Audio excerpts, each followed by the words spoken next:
الله معكم أحبائي. لماذا تريد فرنسا انسحابا أمريكيا منظما من أوروبا؟ وما الذي تخشاه باريس فعلا؟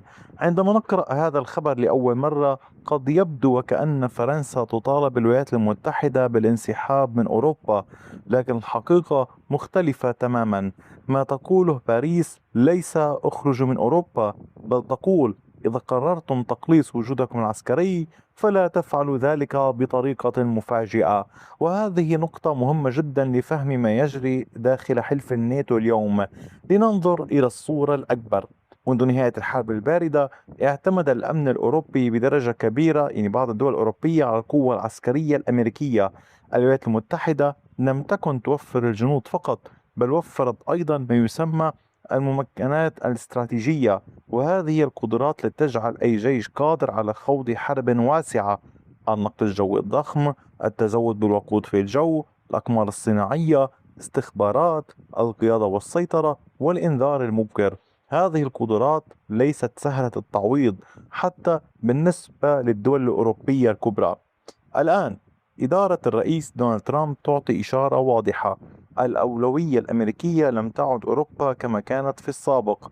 واشنطن تريد أن يتحمل الأوروبيون مسؤولية أكبر عن أمنهم، بينما تتفرغ الولايات المتحدة لمواجهة تحديات أخرى، وعلى رأسها الصين في منطقة المحيطين الهندي والهادئ. ومن هنا بدأ القلق الأوروبي، ليس لأن الأمريكيين سينسحبون غدا، بل لأن طريقة اتخاذ القرار أصبحت أقل قابلية للتوقع. وخلال الأسابيع الماضية شهدنا سلسلة قرارات أربكت الحلفاء نشرتها على القناة: إعلان عن مراجعة الوجود العسكري الأمريكي في أوروبا، حديث عن سحب قوات من ألمانيا، إلغاء نشر قوات في بولندا ثم التراجع عن القرار بعد أيام، وتقليص بعض الأصول العسكرية المخصصة للناتو. كل هذه التحركات أوصلت رسالة واحدة إلى العواصم الأوروبية: قد يتغير حجم الالتزام الأمريكي بسرعة أكبر مما اعتادوا عليه. وهنا يظهر الموقف الفرنسي. فرنسي لا تعارض أن يعني يقول الفرنسيون لا يعارضون أن يتحمل الأوروبيون مسؤولية أكبر، بل على العكس، هذا هو هدف فرنسي قديم يعود إلى عقود، ويعرف بفكرة الاستقلالية الاستراتيجية الأوروبية، أي أن تمتلك أوروبا القدرة على الدفاع عن نفسها حتى لو تغيرت أولويات واشنطن. لكن باريس تدرك أيضا أن الانتقال السريع قد يخلق فجوة خطيرة. إذا انسحبت الولايات المتحدة قبل أن يصبحوا جاهزين، فإن الردع داخل القارة سيتراجع مؤقتا، وهو ما قد يشجع الخصوم على اختبار تماسك الناتو. ولهذا تطالب فرنسا بخارطة طريق واضحة، ليس فقط لمعرفة عدد الجنود الذين سيغادرون، بل لمعرفة أي القدرات الأمريكية ستنسحب أولا، ومتى، وكيف سيتم تعويضها. وهناك نقطة أخرى يغفل عنها كثيرون: فرنسا تقول شيئا مهما جدا: أوروبا لا تحتاج إلى تقليد النموذج العسكري الأمريكي بالكامل، فالجيش الأمريكي صمم لخوض حروب عالمية في أكثر مسرح عمليات في الوقت نفسه. أما هم الأوروبيون، يعني بعضهم يركز أساسا على الدفاع عن القارة الأوروبية. لذلك من وجهة النظر الفرنسية ليس من الضروري استبدال كل طائرة أمريكية بطائرة أوروبية، أو كل قاعدة أمريكية بقاعدة مماثلة. والأهم هو بناء نموذج أوروبي يناسب طبيعة ما تتعرض لها أوروبا أو الاحتمالات، ويكون أقل تكلفة وأكثر استدامة.